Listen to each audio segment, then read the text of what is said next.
ಈಗಾಗಲೇ ಏನು breakfast meeting ನಲ್ಲಿ ಸಚಿವರಿಗೆ ಇದ್ರ ಬಗ್ಗೆ ಮಾಹಿತಿ ನಾನು ಏನು ರಾಜೀನಾಮೆಯನ್ನ ಕೊಡ್ತಾ ಇದ್ದೀನಿ, ನಿಮ್ಮ ಸಹಕಾರ ನನಗೂ ಇಲ್ಲಿ ಇಷ್ಟು ವರ್ಷಗಳ ಕಾಲ ನಾನು ಸರ್ಕಾರ ನಡೆಸಿದ್ದೀನಿ, ನಿಮ್ಮ ಸಹಕಾರ ಕೊಟ್ಟಿದ್ರಿ, ಆದ್ರೆ ಮುಂದೆ ಕೂಡ ಇದು ಹೀಗೆ ಮುಂದುವರಿಲಿ ಅನ್ನುವಂತಹ ಸಂದೇಶ ಒಂದ್ ಕಡೆ ಆದ್ರೆ ಯಾರಾದ್ರೂ ಸಿಎಂ ಆಗ್ಲಿ ನನ್ಗೇನು ಅನ್ನುವಂಥದ್ದು, ಪರಮೇಶ್ವರ ಆದ್ರೂ ಆಗ್ಲಿ ಅಥವಾ ಡಿ.ಕೆ. ಶಿವಕುಮಾರ್ ಅವರು ಆದ್ರೂ ಯಾರಾದ್ರೂ ಕೂಡ ನನ್ನ ಸಹಕಾರ ಇದ್ದೇ ಇದೆ ಅನ್ನುವಂತಹ ಮಾತುಗಳು ಕೂಡ ಕೇಳಿ ಬರ್ತಾ ಇದೆ ಸರ್. ಎಸ್, ಈಗ ಸಿದ್ದರಾಮಯ್ಯನವರು ಅಷ್ಟು ದೊಡ್ಡ ಮನಸ್ಸು ಮಾಡಿಬಿಟ್ರೆ ಯಾರೇ ಮುಖ್ಯಮಂತ್ರಿ ಆದ್ರೂ ನನ್ನ ಸಹಕಾರ ಇದ್ದೇ ಇರುತ್ತೆ ಅನ್ನೋದನ್ನ ಸಿದ್ದರಾಮಯ್ಯನವರು ಏನಾದರೂ ಘೋಷಿಸಿಬಿಟ್ರೆ ಡಿ.ಕೆ. ಶಿವಕುಮಾರ್ಗಿಂತ ಸಂತೋಷ ಪಡುವಂತ ವ್ಯಕ್ತಿ ಮತ್ತೊಬ್ರು ಇರಲ್ಲ ಇವತ್ತು ಕರ್ನಾಟಕದಲ್ಲಿ.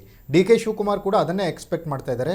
ಸಿದ್ದರಾಮಯ್ಯನವರು ರಾಜೀನಾಮೆ ಕೊಟ್ಟ ಮೇಲೆಯೂ ಕೂಡ ಸಿದ್ದರಾಮಯ್ಯನವರು ಸರ್ಕಾರಕ್ಕೆ ಯಾವ ರೀತಿ ಬೆನ್ನೆಲುಬಾಗಿ ನಿಲ್ತಾರೆ ಅನ್ನುವಂಥದ್ದು. ಅಟ್ಲೀಸ್ಟ್ ಅವರಿಂದ ಸರ್ಕಾರಕ್ಕೆ ಸಪೋರ್ಟ್ ಸಿಗೋದು ಬೇಡ, ಬೇರೆ ರೀತಿಯ ತೊಂದರೆ ಆಗದಿದ್ರೂ ಸಾಕು ಅನ್ನೋದು ಡಿ.ಕೆ. ಶಿವಕುಮಾರ್ ಅವರ ಮನಸ್ಸಿನಲ್ಲಿ ಎಲ್ಲೋ ಒಂದು ಮೂಲೆಯಲ್ಲಿ ಕೊರಿತಾನೆ ಇರುತ್ತೆ.